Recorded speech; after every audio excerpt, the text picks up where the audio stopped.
What's up guys? In this tutorial, I will show you how to install the YouTube app on your Windows PC and Mac. This should be quite an easy tutorial. For more information, click on the first link in the description below. Usually, you would think that the YouTube app is available in the Microsoft Store. However, it's not available here now. There's a quick solution to this. Open up your preferred browser and navigate to youtube.com. Depending on which browser you are using, you can already see the app install icon for YouTube in the URL bar. Click on it to open the installation pop-up window and choose Install.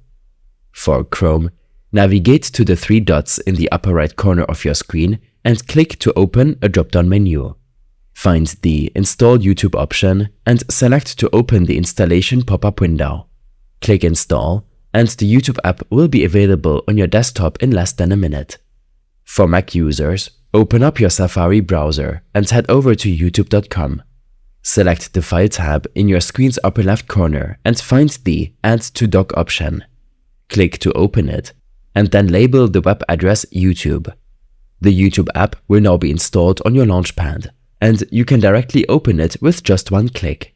These steps and more information will be available in my extensive guide linked in the description below. I hope this helped you out. Leave a comment if you have any questions, and see you in the next one.